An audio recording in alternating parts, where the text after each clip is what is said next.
Olá!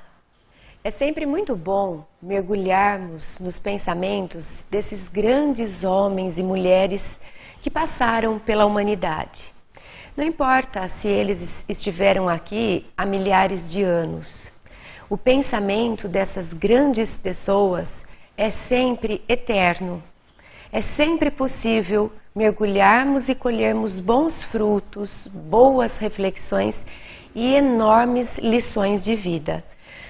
Então hoje nós propomos um mergulho numa dessas mentes geniais, na minha opinião, a mais genial de todas. Esse homem, Jesus, para mim, foi o grande personagem da humanidade, continua sendo. Nem precisamos ser religiosos ou cristãos para admitirmos a sabedoria daqueles ensinos que o mestre lá de Nazaré deixou para a humanidade. São lições de vida que nos fazem crescer enquanto pessoas, que nos ajudam também na convivência social, harmonizando nossas relações, trazendo mais paz. Ele foi sim um grande pacificador da humanidade. Nos ensinou que vale a pena o amor. Foi o grande mensageiro do amor. Ele inaugurou uma era na nossa terra com a mensagem do amor. Porque se precisássemos simplificar toda a sua mensagem, talvez essa palavra, esse conceito, esse sentimento máximo, por excelência, o amor seria a grande mensagem do Cristo.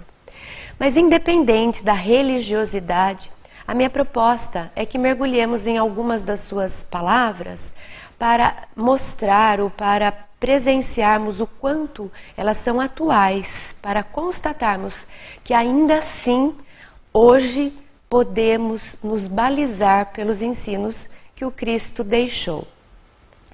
E é a partir do Evangelho de Mateus, capítulo 5, que eu trago alguns destaques, sempre tentando imaginar aqueles ensinos que são milenares aplicados em nossa vida no momento atual, independendo de religião, como eu já disse, mas como ensino de vida, de qualidade de vida, de harmonia das relações, de valorização da vida, de valorização do nosso planeta, esses ensinos que nos capacitam para sermos mais felizes aqui na Terra.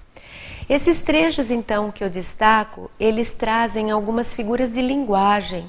Jesus usava muito de parábolas, de analogias, ele fazia muito uso dos símbolos para nos demonstrar algum tipo de ensino ou de propor alguma reflexão.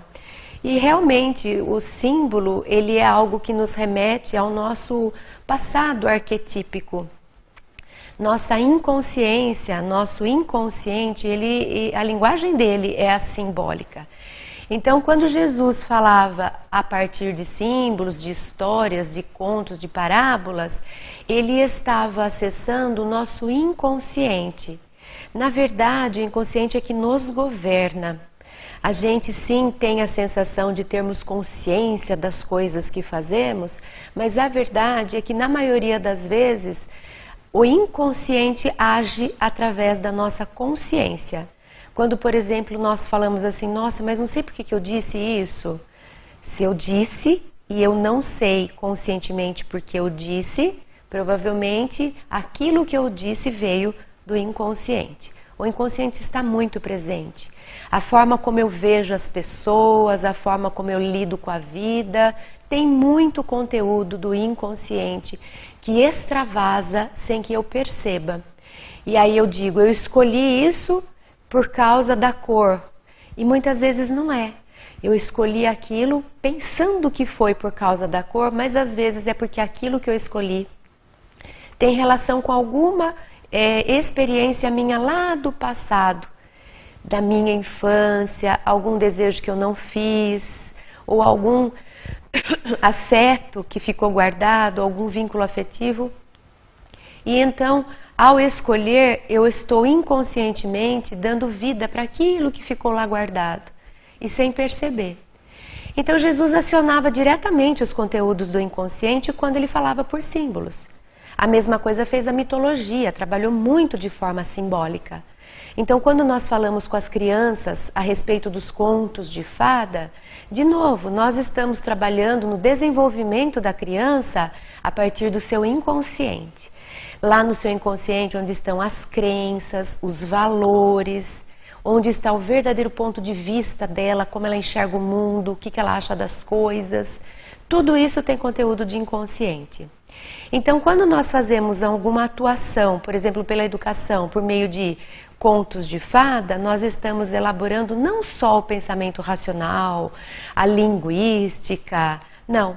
Nós estamos também trabalhando e mexendo com conteúdos arquetípicos, simbólicos, lá do inconsciente. A pessoa está reformulando ideias, a pessoa está entrando em contato com emoções que foram reprimidas, a pessoa se identifica com algum personagem ou outro da história, e tudo isso é conteúdo psicológico, é desenvolvimento acontecendo, é organização mental. Então Jesus, através do Evangelho de Mateus, ele nos oferece algumas dessas figuras. E eu destaco algumas delas. O capítulo 5 é muito lindo e merece ser lido de ponta a ponta. Mas dentro desse capítulo, que é até longo, ele traz, por exemplo, a figura do o sal da terra. Jesus se refere a gente, àqueles seres humanos que ele amou tanto, suportou tanto e enfrentou tantos desafios por amor ao ser humano. Ele se refere a gente numa tentativa de motivar-nos, de despertar em nós o nosso próprio valor. Ele usa a expressão, vós sois o sal da terra. E ele recomenda, o sal da terra não deve ser insípido. O que será que Jesus quis dizer? Seja o sal da terra, mas não seja insípido. Ou seja, tenha gosto.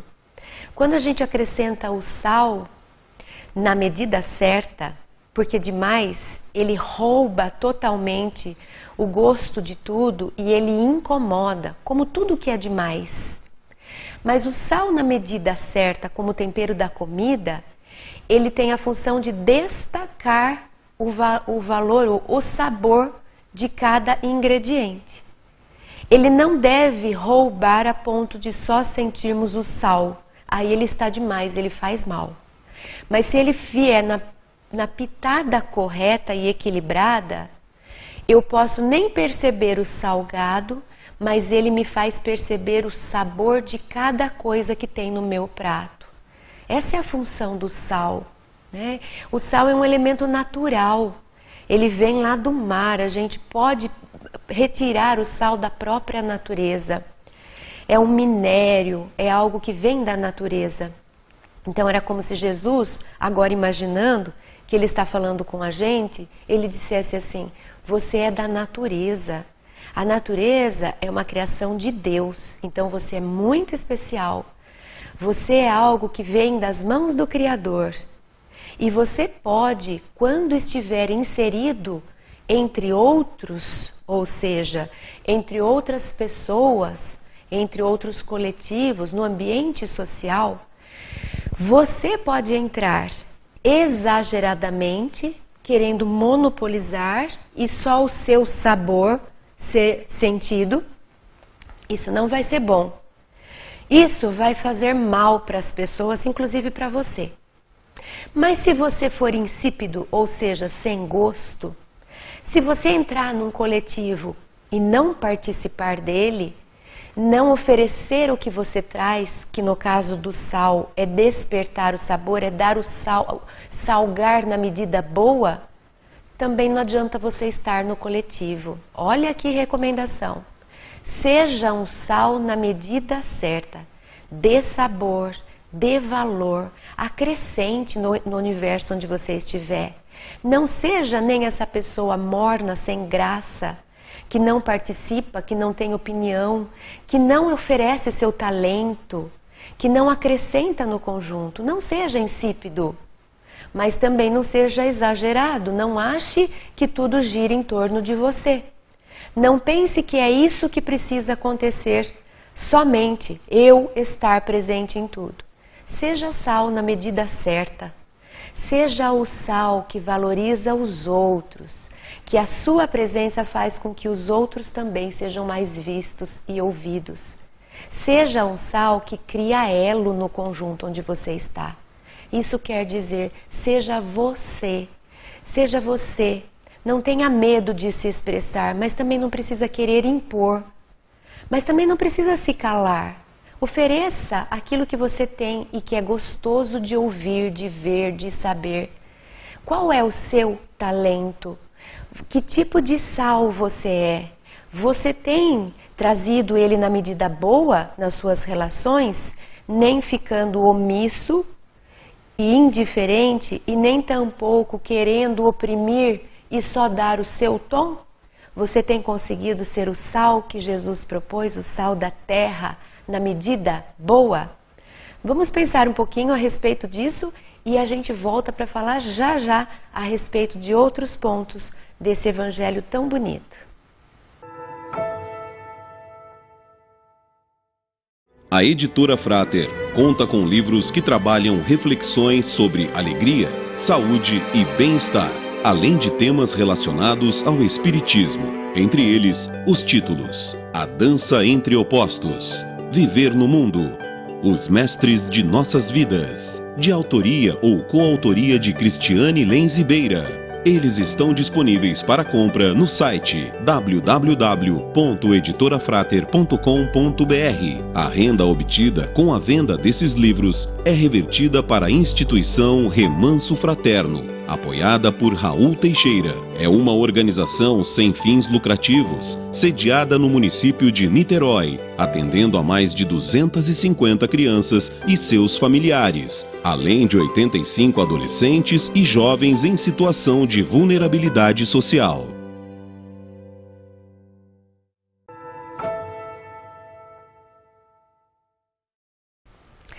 Bem, nós estamos aqui conversando, refletindo a respeito do Evangelho de Mateus, capítulo 5, trazendo as palavras desse mestre por excelência, esse mestre do amor que é Jesus. Independente da religiosidade, do contexto religioso, estamos analisando pelo ponto de vista social, pessoal, trazendo para a atualidade alguns trechos desse Evangelho. Já falamos sobre o sal da terra, sobre conseguirmos dar sabor na medida boa para não prejudicar os outros, sobrepondo o nosso ponto de vista, mas também não ficando omissos e insípidos, mas oferecendo sabor para o contexto social. E destacamos agora um outro ponto, quando Jesus diz assim: vós sois a luz do mundo. Olha que lindo! Somos o sal que dá sabor. E é um sabor que não é só meu. Quando o sal vem como tempero, ele consegue trazer com mais destaque os outros sabores. Esse é o verdadeiro ser humano que merece estar nesse coletivo, que trabalha pelo coletivo e que vai ser feliz nesse coletivo.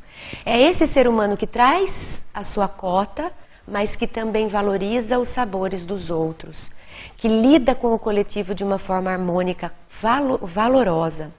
Quando Jesus fala da luz do mundo, olha que outra figura linda que o mestre de Nazaré escolheu. Ele diz assim: seja a luz do mundo. É preciso que você deixe resplandecer a sua luz diante dos homens. Mais ou menos a mesma história. Veja que ele volta, ele era muito pedagógico. As pedagogas, os pedagogos precisam admitir, com certeza admitem, que ele foi um grande educador.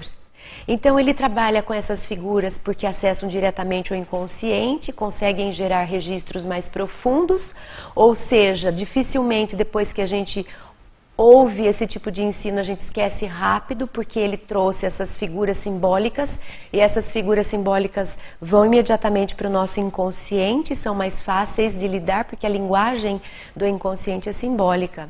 Então ele traz: vocês são a luz do mundo. Olha que elogio, olha que demonstração de amor, olha que frase bonita para a gente dizer para quem a gente ama. Você é a luz do mundo, eu te vejo como a luz do mundo.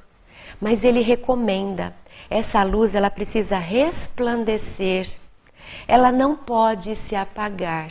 E de novo nós vamos ver a dança entre opostos. Quero dizer, essa luz é boa, mas quando ela vai para um polo oposto, assim como o sal rouba o sabor e faz mal, a luz demais também ofusca nossos olhares. Quem é que consegue olhar para uma luz diretamente, uma luz muito forte? A gente evita. Não é bom, não é confortável e prejudica a nossa retina. Quando a gente olha para o sol diretamente, não pode olhar para o sol diretamente, precisa pôr filtros, porque aquele sol é muito forte para os nossos olhares.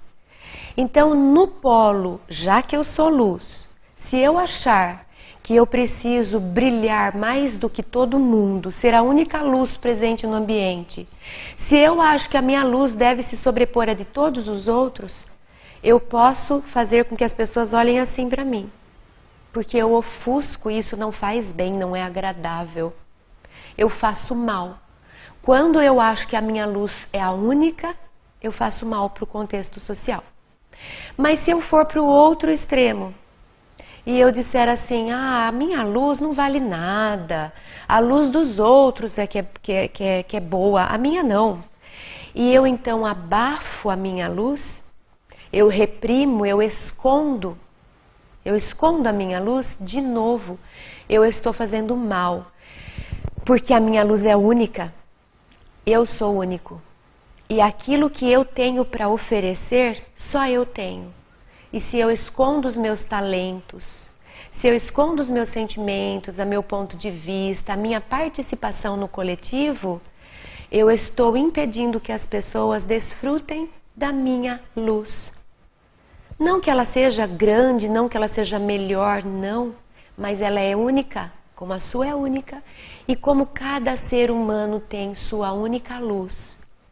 E o que é bonito da história é quando a gente conseguir, cada um na medida do meio, na medida certa, oferecer para o coletivo a sua dose boa de luz. Resplandecer a minha luz. Não reprimir, não esconder, porque vai faltar o meu ponto de vista, a minha colocação, os meus pensamentos. Falta. É preciso, todo mundo é valoroso. Quanto mais a gente tiver a diversidade, mais a gente caminha para a harmonia. Quando que nós não somos pacíficos?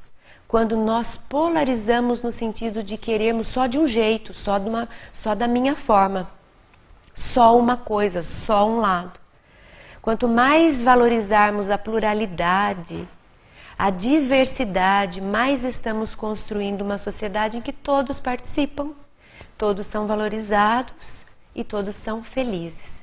Então que a sua luz seja também na medida certa, mas que ela esteja presente.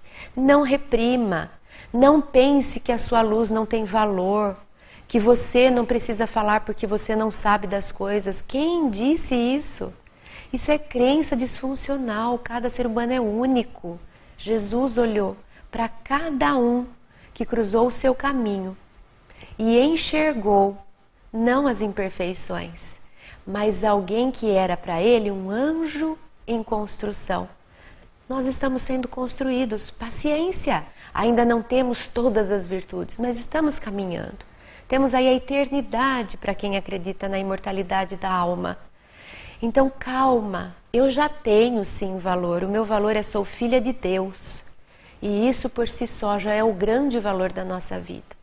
Não é porque eu não sou como a sociedade padronizou que é bonito ser que eu não tenho valor. Isso é crendice. Mostra a sua luz. Não queira compará-la com a dos outros, ela é única. Mas mostra sem querendo reprimir e nem querendo oprimir. Não precisa ter só a sua luz. Isso é orgulho, isso é vaidade. Ou complexos de inferioridade, quer aparecer mais que o outro para se sentir poderoso, ou de superioridade, porque se acredita maior do que os outros. Isso é conflito. Resplandeça a vossa luz na medida certa, na medida boa, para que ela possa iluminar o ambiente sem deixar sombras. Porque se eu não mostrar a minha luz, o lugar onde eu estou vai ficar sombrio. E se eu mostrar a minha luz, eu contribuo para a iluminação do ambiente. mas também sem querer ter apenas a minha luz predominando, sem querer fazer com que minha luz ofusque os outros. Não é preciso isso.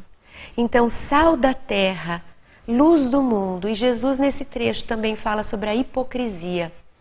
E aí ele volta a falar a respeito dos escribas e dos fariseus, porque ele denunciava aquelas pessoas que se vestiam de certos compromissos, de certos cargos, mas internamente não correspondiam.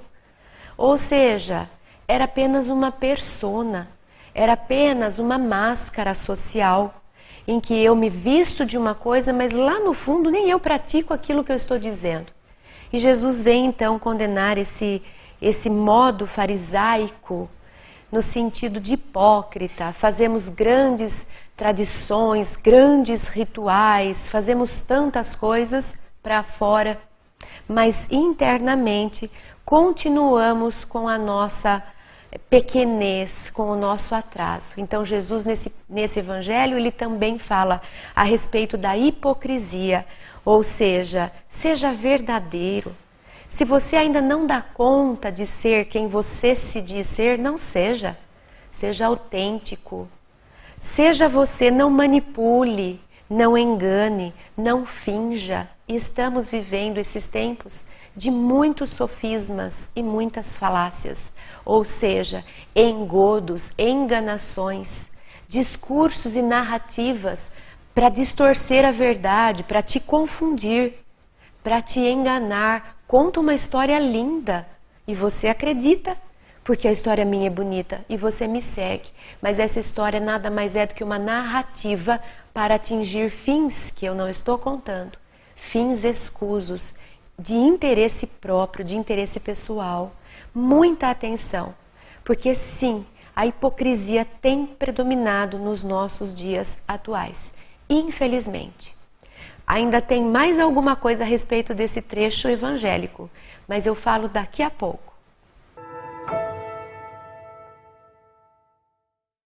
A editora Frater conta com livros infantis e infanto-juvenis que trabalham diversos temas, como autoconhecimento, empatia, felicidade, entre eles, como é difícil escolher, erramos e agora, as boas ideias dos meus amigos e muito mais. Títulos de autoria de Cristiane Lenzibeira. Eles estão disponíveis para compra no site www.editorafrater.com.br. A renda obtida com a venda desses livros é revertida para a instituição Remanso Fraterno, apoiada por Raul Teixeira. É uma organização sem fins lucrativos, sediada no município de Niterói, atendendo a mais de 250 crianças e seus familiares, além de 85 adolescentes e jovens em situação de vulnerabilidade social.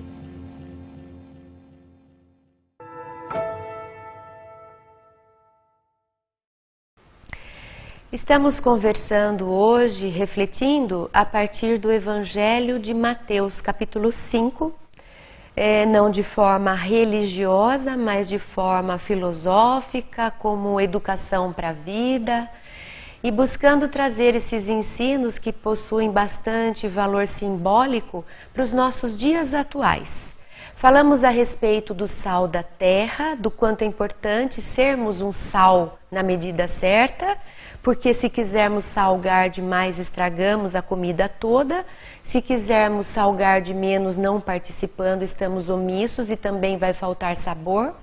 Então, socialmente falando, é bom, é interessante quando nós participamos da sociedade na medida certa. Eu não preciso parecer mais que os outros, mas também eu não preciso fugir da participação sem contribuir com aquilo que eu posso. Então, não sejamos insípidos, não sejamos mornos, que nós, enquanto sais, possamos vir para o contexto social acrescentando, valorizando, aprimorando o gosto, nem de mais nem de menos. Falamos também da luz do mundo, mais uma vez, que deixemos resplandecer nossa luz. Porque se de um lado nós quisermos que só nossa luz apareça, nós vamos ofuscar os outros, isso é vaidade. Por outro lado, se nós pensarmos que nossa luz não é boa o suficiente, que não temos valor o suficiente, e escondermos nossa luz, o lugar que nos caberia de participação social vai ficar escuro, vai ficar na sombra. Então, sim, eu tenho luz importante, eu tenho luz interessante, quero dizer, as coisas que eu carrego, os meus pensamentos, meu ponto de vista, a minha participação, meus talentos, eles são luz. Então, deixa brilhar, nem de menos reprimindo e nem de mais querendo oprimir. A luz na medida certa. E tem um outro trecho, falamos também da hipocrisia, do quanto hoje em dia realmente nós vivemos tempos hipócritas de narrativas, ou seja, eu construo uma história linda, as pessoas compram essa história como verdadeira, no entanto, ela não passa de uma casca social, de uma máscara, porque por trás de toda essa minha narrativa existe um interesse pessoal que eu não conto. Existe uma tendência, uma vontade de manipular você. Quando eu falo, quando eu defendo uma ideia, eu não estou pensando muito em você. Estou pensando em como te fisgar para participar daquilo que me interessa. Isso está predominando. Então, no mundo de hoje, atenção, tem muito sal, salgando demais. Tem muita luz achando que é a única que existe, querendo só ela aparecer. Tem muita hipocrisia. Mas tem também, infelizmente, muito sal que poderia ajudar, mas que está escondido em casa, porque tem vergonha, porque não se acha suficiente. Tem muita luz que poderia iluminar e que também está escondido em casa, porque não quer encrenca. Os omissos, aqueles que não têm coragem de falar e de lutar. Então, nem tanta opressão e nem tanta repressão. O caminho do meio, o verdadeiro, o autêntico, eu oferecer o que eu posso contribuir para a sociedade. Esse é o nosso dever. E um último trecho que Jesus destaca, que eu trago aqui, aliás, é quando ele fala assim: seja porém, o vosso falar sim, sim e não, não. Que seria esse falar sim, sim e não, não, nos momentos que vivemos atualmente? Como que eu posso relacionar esse sim, sim, não, não com o sal da terra, com a luz do mundo, com a hipocrisia das narrativas? É Jesus dizendo assim: se posicione, seja sal na medida certa. Se posicione sendo luz quando você puder. Se posicione não sendo hipócrita, seja autêntico. Se você quer seguir por um caminho e quer trazer súditos leais, fiéis, seja aberto e diga: a minha intenção é essa, e espera para ver quem quer te seguir. Mas não seja hipócrita de contar uma história para convencer os desavisados, os inocentes, muitas vezes ingênuos, porque acreditaram na sua narrativa, e enganá-los com esses sofismas e essas falácias. Então não seja hipócrita, seja sal e seja luz na medida certa. Olha nosso mundo hoje, como seria se a gente tivesse essa coragem. Seja o vosso falar sim, sim, não, não. Porque o que além disso passa, segundo Jesus, é de procedência maligna. Ou seja, minha intenção não é boa. Minha intenção é maligna. Se eu tenho vontade de falar sim, mas não falo, procedência maligna. Não essa maligna no sentido de diabólica, mas é porque é um mal, que vai me fazer mal e vai fazer mal para o outro. Por quê? Porque eu tenho uma opinião para dar, mas eu não digo. Às vezes aquela opinião era essencial para a solução do problema. E a minha covardia, a minha vergonha, o meu complexo de inferioridade não me deixou falar. Fez um mal. Eu devia ter falado sim. Eu não falei. Me responsabilizo. Agora, aquilo que acontecer pela falta do meu sim, eu tenho corresponsabilidade. Já pensou nisso?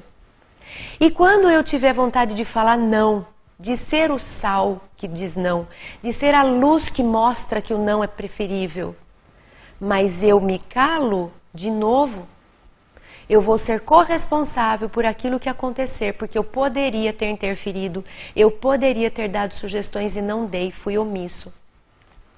Mas e se eu sou demasiadamente participativo no sentido de oprimir? Dá na mesma. Mal, vai ser mal para mim, para o outro. Porque se eu chego e eu sei que o sim é melhor, ou eu sei que alguém tem vontade de dizer sim, mas eu não deixo, porque eu venho com não forte e não deixo ninguém mais falar, a responsabilidade do que vier a acontecer, porque eu fui exagerado no meu não e não deixei o sim se expressar, corresponsabilidade. É minha, aliás, aí é minha responsabilidade. É minha porque eu oprimi, então é como se eu falasse, eu é que mando aqui, vai ser do meu jeito, tudo bem, responsabilidade também vai ser inteira sua. Já pensou nisso? Que quando você convence o outro goela abaixo, não deixando ele falar, quando o seu sim, o seu não é imposto, você passa a ter responsabilidade sobre as consequências do que vier a acontecer ali? E quando você é fraco e prefere ficar bonitinho na fita, assim eu agrado todo mundo e não digo a minha expressão, vai ser responsabilizado pelas consequências do que acontecer ali? Ainda que eu não seja responsabilizado pela lei, quem acredita que existe uma outra lei, que enxerga até o que está dentro da gente, essa justiça divina que vai organizando as coisas de acordo com nossa conduta, a gente sabe que essa está vendo. E ela vai nos responder, não na forma punitiva, não é punindo, mas é simplesmente oferecendo para a gente o fruto do que eu plantei. Como é que eu posso plantar uma coisa boa e esperar recolher coisas ruins? Não. Como é que eu posso plantar uma coisa ruim e achar que eu vou receber uma bela colheita boa? Seja o vosso falar sim, sim, não, não. Nelson Mandela, líder da África do Sul, líder que aceitou ficar quase 30 anos preso em nome de um não. Não aceito o regime de apartheid, em que se separava literalmente brancos e negros.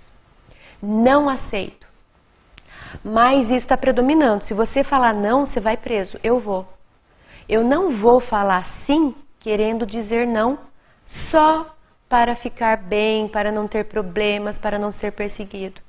Nelson Mandela teve coragem de pôr a sua opinião não ao apartheid e conseguiu, depois de quase 30 anos, juntar os brancos e os negros e se tornou um presidente. Venceu pelo não, pela coragem. Por outro lado, nós temos o regime nazista. E quantos não foram aqueles que disseram sim, sabendo que estavam cometendo uma atrocidade, que disseram sim e aceitaram participar de execuções, afinal de contas, estou cumprindo a minha obrigação como oficial do exército nazista. Eles sabiam que se eles falassem não para aquilo que estavam sendo obrigados a fazer, eles provavelmente seriam mortos. Então preferiram as próprias necessidades e aceitaram dizer não. Aceitaram falar sim, aliás, para o regime nazista. Então, quantos não foram esses que, como por exemplo, Eichmann, que foi um dos oficiais, que disse assim, eu não tenho nada a ver com os judeus que foram assassinados, eu só cumpri ordens. Só que ele era a pessoa que fazia a logística dos trens para os campos de concentração e de extermínio. Ele organizou tudo, ele sabia o que estava acontecendo. Mas ele se escondeu atrás dessa opinião, eu só cumpri meu dever. Mas ele não era um robô. Ele tinha cabeça, mente, pensamento, virtude ou valores ou princípios. Ele poderia ter falado não, então você vai morrer junto, eu vou, mas eu não me vendo. Esses são casos extremos, mas fica aqui uma pergunta. E no nosso mundo? Ainda que não sejamos grandes representantes da humanidade, mas e na minha casa? Eu tenho sabido falar sim quando eu quero? Eu tenho sabido falar não quando eu concordo com não? Ou eu falo sim querendo dizer não para não ficar ruim na fita, para agradar alguém, porque eu tenho medo das consequências? Eu falo não quando eu deveria falar sim, porque afinal de contas eu vou pertencer a esse grupo e eu preciso ser igual a eles? Se eu falar sim querendo falar não e falar não querendo falar sim, eu não sou o sal da terra na medida certa. nem luz do mundo que faz bem, que ilumina, e eu estou caindo na hipocrisia. Então não. Vamos deixar a nossa veracidade, a autenticidade falar por nós. Pensa sobre isso.